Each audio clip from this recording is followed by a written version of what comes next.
Welcome to Bloomberg Technology. I'm Emily Chang, currently sheltering in place in San Francisco. Stocks surging today. The Dow, S&P, and the Nasdaq all ending the day up. Investors feeling optimistic about signs the outbreak may, and we underscore may, be leveling off. We're standing by now for the daily White House briefing. Today it'll be happening at the Rose Garden. This as the president continues to duke it out with various governors about how and when to reopen the economy. We're expecting 5 million more new jobless claims this week, which would bring the total over the last 4 weeks to 22. That has some economists saying that 20% unemployment at its peak is a realistic scenario for the United States. I want to bring in our markets reporter, Sarah Ponsek now, who's been following the ups for the day. Sarah, talk to us about the rally today and how big a part did tech have to play in it? So tech really has played a very large part in the rally. You look at a day like today, for example, you mentioned the S&P up 3%. Well, your tech-heavy NASDAQ was up 4.3%, and the likes of Microsoft, Apple, Amazon, Google parent Alphabet, every single one of them was up more than 4% to be a market leader. And this has really been a theme. For example, yesterday we saw the S&P actually fall 1%. Meanwhile, the tech-heavy NASDAQ rose 1%. That's a discrepancy that we had never actually seen in the history of the benchmarks. And more investors are saying that tech is seen as a safe haven play in a way now. And it's pretty unbelievable, too, because you can actually look at these discrepancies in equal-weighted benchmarks to see just how important not just tech, but really these very large mega cap names have been playing in the rally. So there's an equal-weighted version of the NASDAQ where American Airlines has the same influence as an Amazon or a Microsoft, for example. Still down 7% on the year, whereas the market cap NASDAQ, where those mega caps really do rule the play and rule the game, now less than half a percentage point away from being unchanged on the year. So where to next for the stock market now that some key resistance levels have been broken? Right. So some key resistance levels have been broken. We did see that today. So, for example, the NASDAQ punched through really quickly. Its 50-day moving average, 100, 200 as well. On the S&P 500, it broke through its 50% retracement level of the sell-off, which has been very, very closely watched. That was around 2811, and now some are pointing to that 50-day moving average of about 1.5% percentage points away, but there's still very much this large debate over whether or not this is a bear market rally or if this is the start of a true bull market. However, Michael Purvis over at Talbot and Capital Research, he actually changed his short-term tactical trading target to 3,100. He emphasizes that this is short-term and tactical. It doesn't mean that there isn't going to be more volatility to come, and it doesn't mean that the worst is behind us. But why the change? He says it's because the underlying momentum has been so strong. Sure, when it comes to the rally, part of it has been short covering, but also when you see the strength, the momentum that we have seen in big cap tech, it makes you wonder how much more momentum this rally can really have. Still, a lot of uncertainty ahead. You have Jamie Dimon of JP Morgan saying reopening potentially by summer. What did bank earnings tell us today, and what can the rest of the market take away from that? Right. There's a lot of uncertainty and a very large question mark over when the economy will actually reopen. And that has been a problem, an issue for the stock market, because it's been very difficult to actually get a sense of what companies are facing, how long companies will be closed for, what that impact is going to be on their profits. So as you mentioned, banks did kick off earnings today. We heard from the likes of JP Morgan, also Wells Fargo. We'll hear from Bank of America, Goldman Sachs, Citigroup tomorrow. But there really has been a focus on something called loan loss provision. So that's how much cash banks are actually setting aside to protect against bad loans and defaults. And now JP Morgan set aside about $8.3 billion for bad loans. That's the largest provision in at least a decade and more than double what some analysts had expected. Wells Fargo also set aside $4 billion. So altogether, you have a sum of roughly $12 billion, which was more than most expected. So it does show you that the banks are prepared. They are preparing for this, but they also expect it to be pretty rough. All right, Bloomberg Markets, Sarah Ponsek. Thank you so much, Sarah, for giving us that rundown. Meantime, zeroing in on the tech economy, more than 22,000 That is the number of startup employees that have been laid off so far through this pandemic. That's according to the tracking website Layoffs.fyi. The venture capital firms that are funding them, however, have raised a record $21 billion so far in the first quarter of this year, compared to $51 billion in all of last year. I talked about it all with Mamoun Hamid, a partner at Kleiner Perkins, about just how bad he thinks this crisis will be, how long it'll last. Take a listen. First and foremost, it's a health pandemic, so we're advising everyone to take the necessary caution. And but there's a high level of uncertainty around when we reopen up again. So in our world of early stage venture capital, venture-backed startups, the name of the game is preserving cash, and cash is king. So in a period of uncertainty, you really want to preserve the cash that you have on your balance sheet and make it last as long as possible. So what are you telling your portfolio companies to do right now, whether it's about conserving cash or human capital, and how long are they supposed to prepare for life to be like this? Yeah, and we've gone through over 100 portfolio companies, board meetings, lots of Zoom calls, sort of really triaging where the portfolio stands. And we really sort of categorize the portfolio into companies that are really exposed, companies that are facing headwinds, and those that actually are seeing an acceleration in their business. And with those three categories, you have sort of companies that are going and doing layoffs, companies that are hiring freezing, and then companies that are actually still hiring. And so, and the companies are really dependent on what business they're in. There are actually some companies that are really thriving in this environment, companies that do work from home or are providing some sort of entertainment. And then there are others that are involved with discretionary spend, like travel and other types of entertainment that requires it in person. And those are companies that need to take some more drastic measures and lay off people because their business has been really hurt. Every day, the list of tech companies laying off employees is getting longer. Yelp, 25%, Eventbrite, 45%. How much more widespread do you think the layoffs are going to be across the tech ecosystem, and how deep will the cuts be?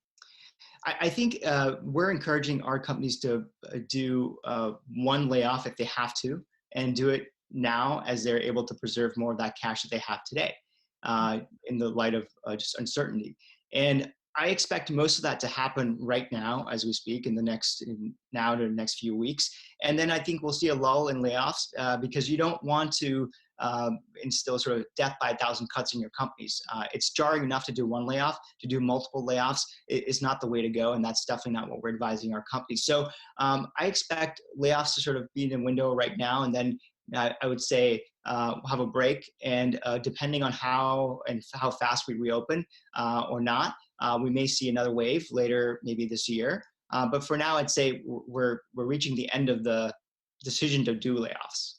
Meantime, there are companies where business is skyrocketing. Slack is one of those companies. You're an early investor in Slack. And I'm curious how much of the new behaviors that we're seeing now will actually last beyond this? Like, will we use Slack as much as we do now when we all go back to work? Same with Zoom. And how does that impact sort of where you might want to place your bets?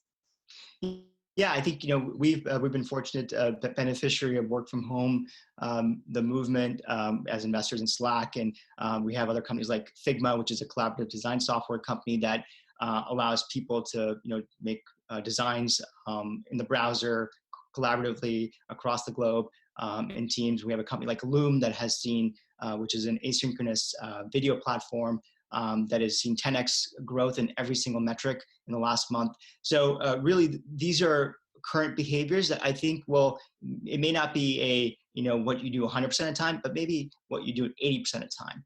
And we may just revert to Zoom for a number of meetings that we'd have done in person. Now we'll just do them more efficiently remotely, just because it's actually it's good enough. Kleiner just raised a $700 million fund. How are you going to be putting that money to work? During the financial crisis, we saw a lot of VCs just sort of doubling down on the darlings or the favorite companies. Will Kleiner do that, or look more for new opportunities?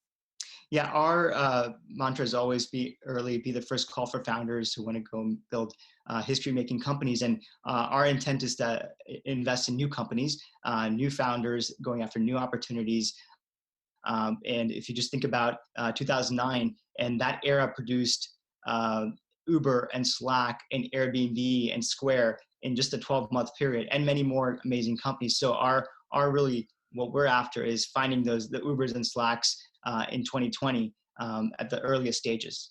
And will there be enough places to park that money? VCs in the last quarter raised more than $20 billion. At the same time, SoftBank is planning to lose $17 billion when it comes to the Vision Fund. Are there going to be enough new opportunities with so many companies shutting down and the economy grinding to a halt? Yeah, I think this is a great time to be a founder. Just as I mentioned earlier, some amazing companies get created in these downturns, and there'll be more than abundant opportunities to invest in great founders and great companies.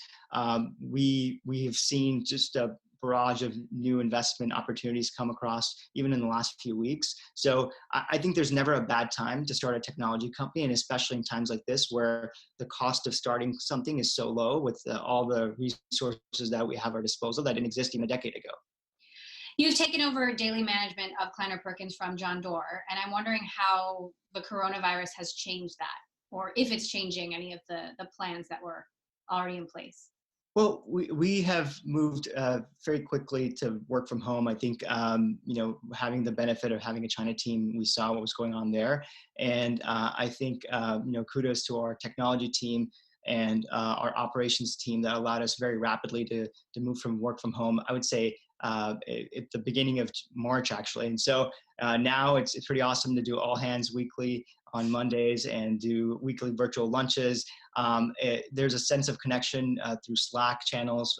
We have the work from home channel. And so it's important to continue to keep the authentic relationships we all have with each other that we have in human capacity to do that now remotely and distributed. Kleiner is a sort of storied firm with high highs and low lows and a long history. The new Kleiner is evolving with you. What does that look like to you? What do you want the firm to stand for and to be? Yeah, I think, we actually have a mission and a set of values and ethos that we live by, really. We have an internal set of values, really, which revolves around being one team, one dream. And our dream is to be the first call for founders who want to make history. And we want to serve those founders with humility and empathy and a strong moral compass. But we also still want to win and be part of those history-making companies. I have to ask this question. I always have to ask this question. You said 3 years ago that hiring a woman partner would be a priority. Still hasn't happened. I know there are some, women principals at the firm. What's the holdup? When are we going to see this happen? Yeah, we have some incredible principals in Monica Desai and Annie Weiss who have just been promoted, actually. And we're constantly on the lookout. Mamoon Hamid, partner at Kleiner Perkins there. Coming up, we're going to be talking about a new potential for a vaccine going into phase 1 clinical trials. We'll talk to the guy known as the father of DNA vaccines about the progress there, any issues so far. Also, we'll take you to the Rose Garden as soon as that daily virus task force briefing begins. We will be there shortly.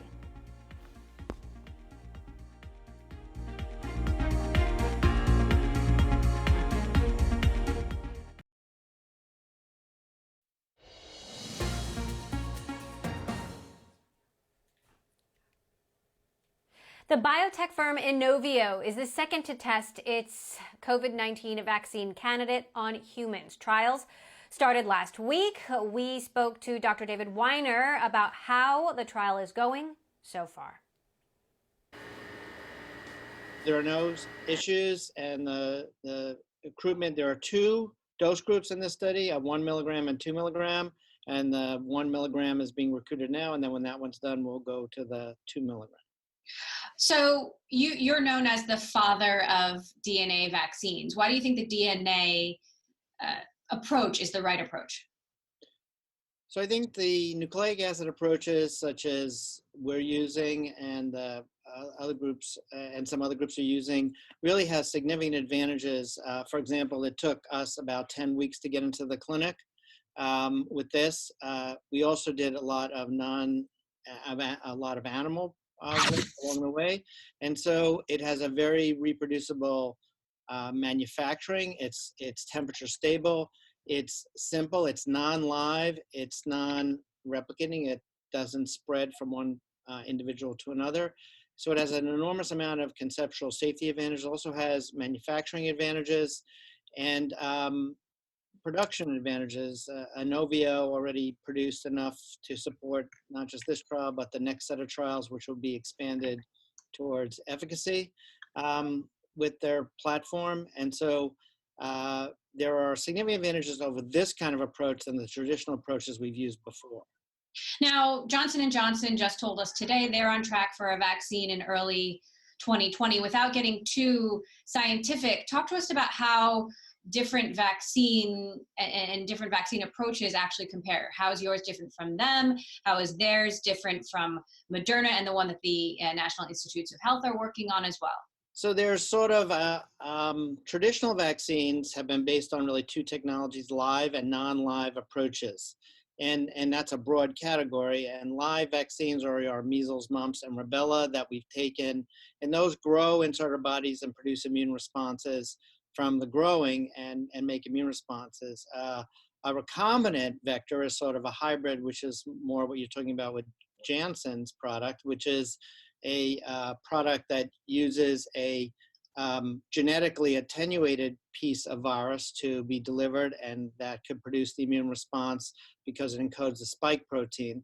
And then you have, in a totally separate category, protein vaccines, which are non-live, just pieces of non-live as well, which tend to produce different immune response like antibodies and not so much CD8 T cells. And finally, you have the nucleic acid, and you mentioned Moderna and the DNA, so RNA and DNA approaches. And those have similarities and differences. They have more consistent manufacturing. They have simpler processes. I mean, the RNA is newer formulations. They require a lipid nanoparticle for delivery, and the DNA requires a facilitated delivery into the skin. So, but the nucleic acids are actually produced inside our bodies, more like the live, but they're produced, the DNA only locally in the arm, in the actually skin, and then it produces a functional looking spike protein. And so it presents to the immune system a very appropriately folded and customized antigen as if you would see from infection. And so it teaches the immune system exactly what to look for. And it does that, so each person builds their own vaccine, but it's not live, it's a trick. And so it has the conceptual safety of a non-live, but the immune advantages of a live in a platform that's very simple and cassette-like to deliver it over and over again. Interesting. So how far are we realistically from a vaccine? We're hearing early next year. Is that the soonest? So I think that question is when we'll get to a licensed vaccine that will be delivered for everyone. I think that what you're going to see after the phase ones is groups move into the phase 2 part and move towards efficacy trials. And I believe you're going to see that data sooner, of course, than you'll get to a licensed vaccine. But if we use an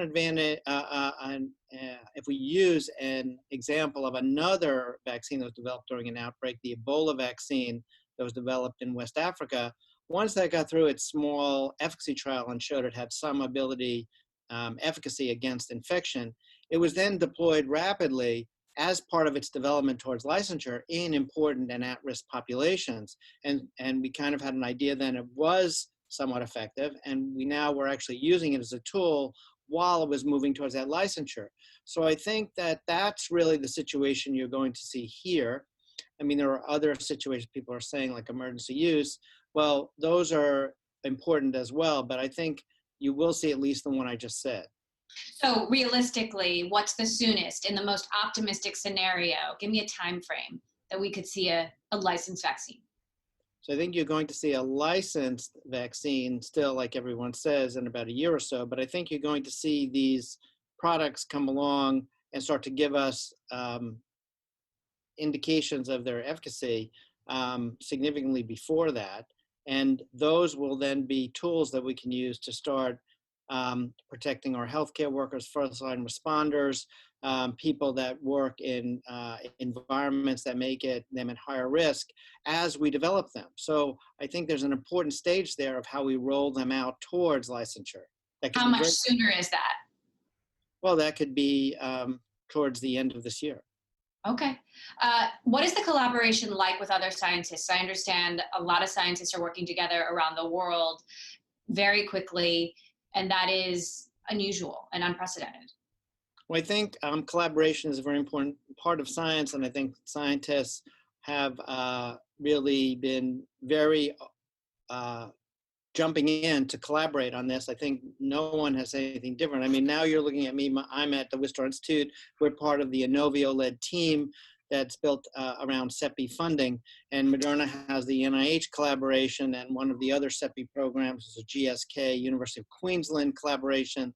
And then you have the outside groups that are all pitching in, like University of Pennsylvania is part of this team now, and I mentioned Kansas City, and then you have Public Health Agency, Laval University in Canada, and so more and more groups are joining the team to provide different expertise, animal challenges, assay development, and so it's really us, all of us, in the vaccine field against the virus. Really interesting there that a vaccine could be ready for those who need it before the end of the year. That was Inovio co-founder David Weiner. Coming up, we're going to be talking about SoftBank forecasting record losses for the year. Also, we will take you to the Rose Garden. The president just tweeting that daily press conference will begin at about 5:45 Eastern Time, about 20 minutes from now. We will be there. This is Bloomberg.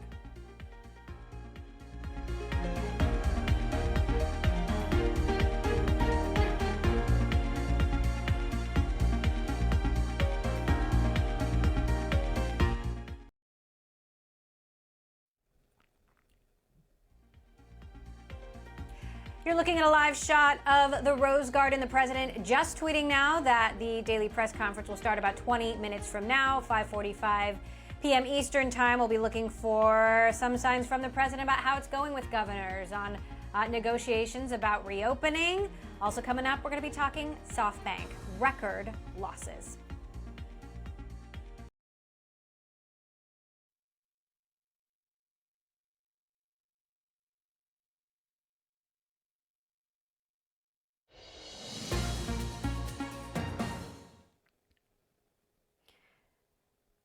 Welcome back to Bloomberg Technology. I'm Emily Chang. SoftBank is expecting to lose $17 billion in its Vision Fund this year, projecting a $12.5 billion operating loss for the year. Joining us now on the phone, Brad Stone, our senior executive editor for Bloomberg Technology. Brad, why are the losses so steep? Is this simply because of the pandemic, or is this because of things that were put into play long before this outbreak became so severe? Circumstance. They talk about a deteriorating market environment in their statement. And look, they have investments, Uber, Didi, Grab, Ola in India, real estate investments like WeWork for sure, and Opendoor that have been frozen in time, right? Those businesses are basically not operating. And they have some investments like DoorDash where the increase in volume may be offsetting it. But it's not just circumstance. It is also the endemic problems at the Vision Fund, well chronicled by us and others, where you had a company that was festooning too much capital on companies, asking them to grow too quickly, creating some bad operating environments, and then some internal fighting at SoftBank among the investors. And that story keeps dripping out at the Vision Fund as some executives are working at cross purposes to others. Engaging in subterfuge to try to get each other in trouble. And Masayoshi-san in Japan, the chairman of SoftBank, really not holding them accountable or exerting much leadership outside of his very ambitious vision. So you really have a combination of a bad market environment and a company that raised a lot of money, invested a lot of money in startups, and has really been caught flat-footed by this downturn. Now, the Vision Fund made some famously bad bets. Of course, we know about WeWork. We know about the final rounds of Uber. What about some of the other bets in the portfolio? Yeah, I mean, as I said, some, are not bad. They've got Coupang, which is South Korea's largest online retailer, Rappi, a delivery company in Latin America. But then there are other big bets that have also kind of gone poorly. So one that stands out is OneWeb. This is an ambitious company whose, goals have been to put satellites in the sky to create kind of a new high-speed internet network. And that's a very competitive market. They're competing with Elon Musk's SpaceX, the Starlink project. Amazon has Project Kuiper. You have a lot of traditional aerospace, and it's just high startup costs, a very strict regulatory environment. And OneWeb has declared bankruptcy. So, SoftBank's in a lot of businesses. They have some traditional strengths, but all of these startup investments have gone quite poorly. So talk to us about Elliott Management, the activist investor that's taken a big stake in the company. What is the latest there? Right. So, Paul Singer and Elliott Management have taken a big stake in SoftBank, and they're kind of running their activist playbook. So SoftBank is, historically the largest shareholder in Alibaba. It's got a 26% stake. That's massive. I think we've put that at around 130 and sell some of those shares and buy back its stock and boost.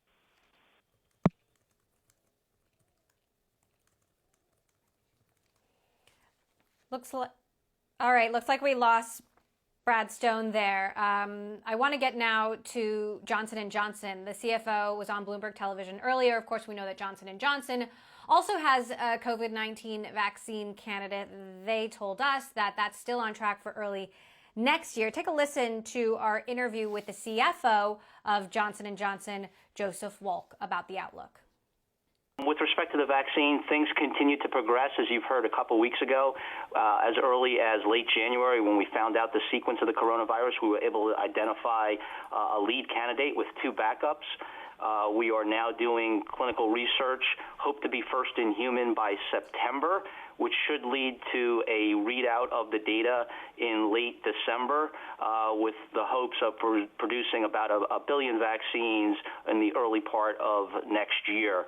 We are simultaneously ramping up manufacturing capabilities across the globe to ensure that we can handle that kind of demand. So things are still very much on track to what you've heard a couple weeks ago. How are you able to ramp up speed so quickly when, my understanding vaccines take years? What makes this a little different? Yeah, what we're able to do, Alex, is rely on a platform that we've used in a number of other vaccine trials. So for Ebola, for HIV, for the Zika, we were able to use the same platform per C6 manufacturing line, which has a higher yield, and that's what's enabling our abilities to ramp up to such high volumes. It also gives us a great degree of confidence in terms of the safety as well. A fair point. Previously, you guys have said that the vaccine is going to be sold at cost. Can you give me any update on that? Is that just for this pandemic or for the duration of the virus, or like forever? That's right. Our announcement was to provide this at cost during the emergency. We're simply seeking to recapture manufacturing and distribution costs. We realize that the pandemic is something that Johnson & Johnson can utilize its expertise as well as our financial stability to make this available, and so that is our plans right now. So what does that mean then for when we return to normal, but people still need the vaccine? Do you have any clarity yet on that? Right now, we've come out with the statement of not-for-profit. So Johnson & Johnson does not intend to make a profit on this particular vaccine during the pandemic, and that's really where we're focused. Certainly, we're very responsible in our pricing. We just came out with our transparency report just last week, and again, for the 4th year in a row, we've decreased prices in our pharmaceutical sector. So we're going to act responsibly as we always do. We want to make sure that we get through the clinical trials. We've got a vaccine that is widely used across the globe to prevent any further impact from the pandemic. We really, as a human, I really appreciate that. Talk about then sort of your consumer products, health products versus your medical devices. You saw a drop in revenue because of COVID in the first quarter. Is your ability to grow your consumer health product going to be enough to offset medical devices? How do you see that going forward? that I would say our consumer as well as our pharmaceutical units, they're pretty much going to be in line with our expectations that we had in January when we initially issued guidance for 2020. I think you saw a little bit of front loading here in the first quarter as people, at least for the consumer products, think Tylenol, Motrin, Listerine, Band-Aids, maybe a little bit of pantry loading. In pharmaceuticals, you saw many of the PBMs change their cycles in terms of refills from 30-day to 90-day scripts. So we had some of that in the front-end loading. It won't offset entirely the medical device impact that we expect to see in the second and third quarter, and then we anticipate recovery of elective surgeries in the fourth quarter. That's how we're looking at things right now. And the recovery for the fourth quarter for elective surgeries, does that then imply some kind of U or V-shaped recovery? How do you, or just sort of somewhat back to normal? I would say somewhat back to normal with probably a little bit of an improvement due to improved capacity from hospital systems. We've had a chance to speak with a number of CEOs, and one of the things that they're struggling with now is just the financial challenges of being unable to perform elective surgery. That's very important to their financial equation. They're being very responsible, being prepared for COVID-19, but many hospitals outside the hotspots are not seeing that type of activity come through their hospitals, so they're very much underutilized at this point in time. Joseph Wolk there, the CFO of Johnson & Johnson, with our own Alex Steele. Coming up, Amazon may be hiring at its warehouses, but it is firing employees who are speaking out about working conditions. We will talk to that with Matt Day, who covers Amazon for us, coming up. This is Bloomberg.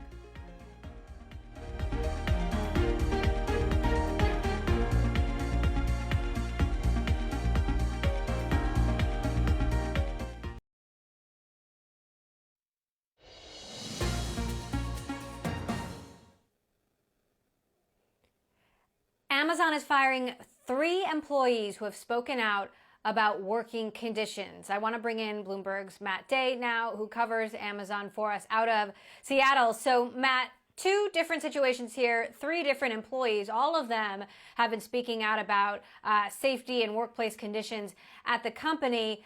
Talk to us about who these people are and what happened. That's right. So 2 of the employees worked at Amazon headquarters in Seattle, and they'd been part of a movement, a sort of loose coalition of employees pushing the company to do more about climate change. They've been organizing for a couple of years, and recently that crew had lent its support to warehouse workers around the U.S. who'd been advocating for better working conditions.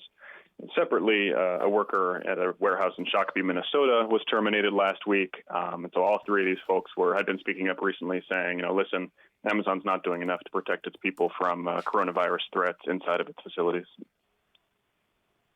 Now, Amazon in a statement saying, we support every employee's right to criticize their employer's working conditions, but that does not come with blanket immunity against any and all internal policies. We terminated these employees for repeatedly violating internal policies. That pertains to the first couple of corporate employees that you mentioned. What do you make of the fact that Amazon, when the spotlight is on them right now, they're already getting a lot of heat for firing Chris Smalls, the warehouse worker, a couple of weeks ago, that Amazon doesn't mind the PR nightmare here?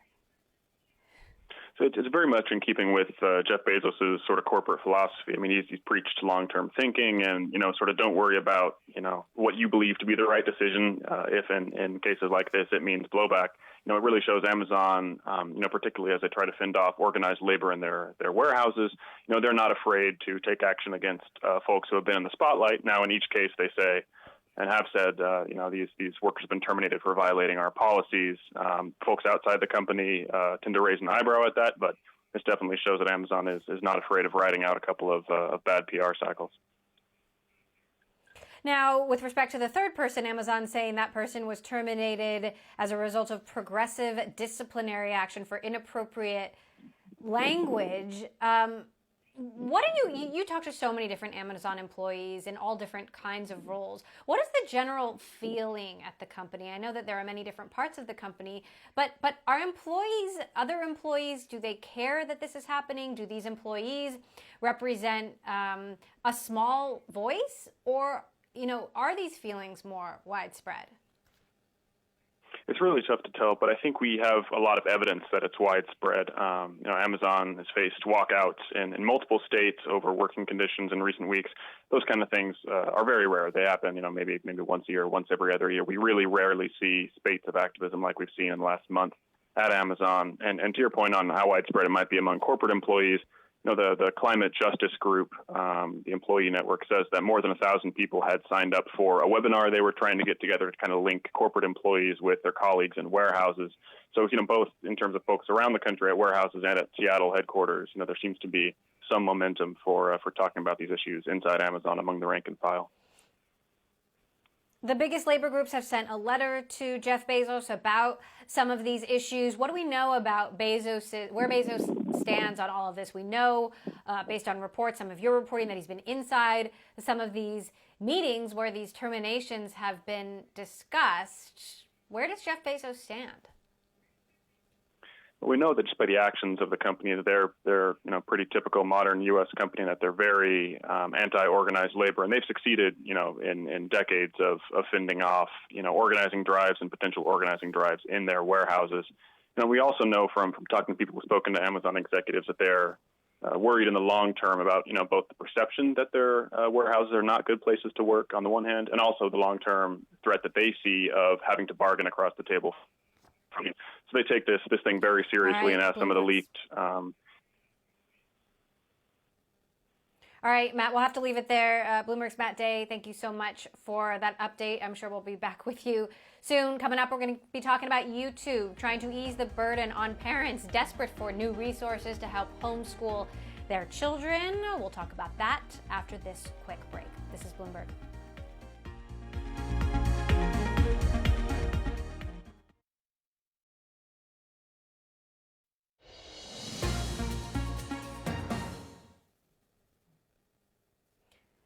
As the coronavirus hit, New Zealand put the nanoscientist Michelle Dickinson front and center to explain the disease to both adults and children. She started a daily science show for homebound kids all over the world.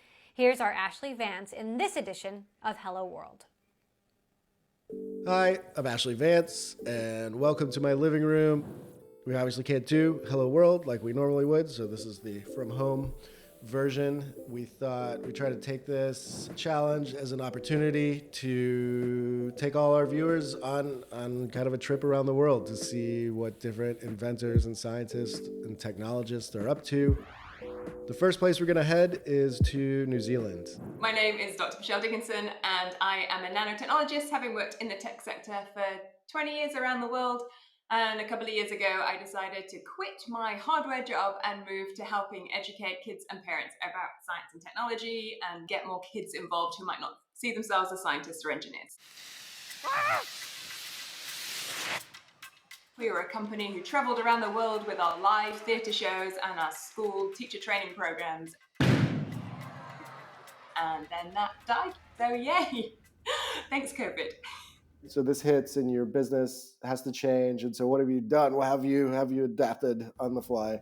We said to our team, what do people need in this lockdown? And as we saw schools were closing, we spoke to teachers and they said, we've never done online teaching before. We don't know what that is. And they said, the thing we're going to drop first is STEM, so science and technology. They said, that's too hard for us to do online. I just said, well, this is what we do. How can we help provide something to kids to help them build their confidence in STEM? Hi, I'm Nana Gill, and I want to be a superhero. And so we developed an online platform that basically helps kids build their science superpowers. This week, the superpower I'm trying to get is the power to fight baddies, like viruses. I saw some of the first lessons were about COVID, what is it, and making kind of your own special soap to deal with it. It's so simple, but parents were like, my kids won't wash their hands, I need to motivate them. We said, well, if you make this superpower soap where it's got that superhero sticker in it, they'll get superpowers every time they touch this soap. And parents have said, literally, the kids love their soap, they're washing their hands all the time to get superpowers, and it just helped to motivate them. Look at that, we destroyed our baddie, the virus is destroyed, you are the superhero. As some of the lockdowns started, I caught you on the internet with the Prime Minister in New Zealand. It seemed like you were educating people about COVID and Yeah, so luckily, I guess New Zealand has been slightly behind the COVID curve in that we've got to watch other countries do their thing and use a lot of data. We have a prime minister who has worked really hard on communication. She's brought me into that team to communicate to the nation about what is COVID, what should we do, how can we help each other. We haven't just communicated to, those who watch politics. We did a press conference just for children in Parliament. That was really important because obviously children are a big part of this as well as everybody else. So our job as superheroes is to stop the virus from spreading. And we wanted to include them in the conversation so that they were also going to take part in this and understand their role. Just, I mean, as a scientist, how close attention are you paying to how this is spreading and the treatments? And is this something that you're really following deeply? Look, I'm a nanotechnologist and a virus is literally as nanotech as you get. So I'm interested for many reasons. One, I'm interested as a communicator as to how to explain the world of the tiny and the invisible, which is what I've done my whole life, to everybody else, because I can understand how it might seem really scary that there's this invisible pathogen that might, be fatal to us. I think our scientific literacy as a population has decreased over the past 10 years as we haven't focused on science. And so I'm just focused on making sure that some of these complex medical journal publications are actually, explained in a way that people can help them to understand their life at home. What can I do to control my environment and my bubble to keep my family safe? Ashley Vance there in Hello World. Well, millions of parents across the country are struggling as they try to homeschool their children. I know I am. Many of us are turning to YouTube for help, for better or for worse. I want to bring in Bloomberg's Mark Bergen, who covers YouTube for us. And Mark, YouTube's education channels have seen a surge in activity, as have other YouTube channels, I am sure. But tell us about some of the educational efforts that YouTube is making. Yeah, sure. This is maybe like the third wave of a big push that YouTube's made over the years. So recently they put together these playlists where they have curated channels you can go through, and as Ashley's segment showed, like a lot of schools are dropping STEM. So they have science YouTubers, they have mathematics, and there's a list. And Khan Academy is one of the most prominent ones. I talked to these two sisters called the Amoeba Sisters that put together these animated biology lessons based on science curriculum. And you can kind of sift through that, and they built this hub as well for parents. YouTube wouldn't share any numbers on overall views, nor really how many creators they're working with, but they kind of assured that there is a white list of channels they put together.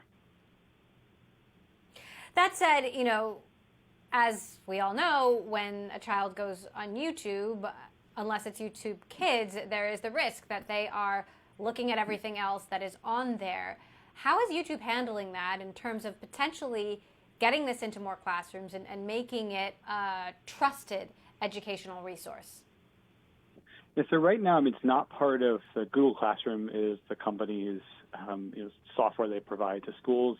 YouTube's not part of that for a variety of reasons. I think school districts have been concerned about your point about content, they've been concerns about privacy, and just their bandwidth restrictions, right? A lot of these, what's also happening as the economy is contracting is a lot of school districts are going to have shrunken budgets, and it's really hard for them to kind of guarantee that there's a big digital divide, that all students can be watching YouTube clips.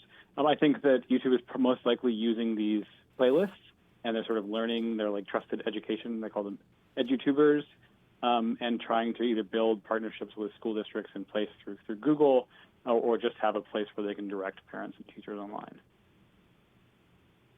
Is this something that they could really monetize? I mean, we know the entire ad industry is taking a hit with this, but I wonder, given the demand for the content, if that could be a promising, expanding revenue stream. Yeah, I think they're going to balance that, right? The YouTube is certainly thinking about their creators, and these aren't the people, even the creators who spend a lot of time thinking about education, right? A lot of them, their income depends on YouTube advertising. At the same time, the company is very restricted when they get into certainly below 13, but even in the classroom about what sort of behavioral targeting and ads they can run. So I think they're going to have to if YouTube comes more in the classrooms, they're certainly going to have to jump some deal with some regulatory issues. All right, Bloomberg's Mark Bergen for us. We'll continue to watch how YouTube's efforts evolve on many, many fronts. That is it for this edition of Bloomberg Technology. Coming up, Bloomberg Daybreak Australia. Also, that press conference at the White House has not started yet, but you can catch it on Live Go on the Bloomberg terminal. We are standing by still for the president. This is Bloomberg.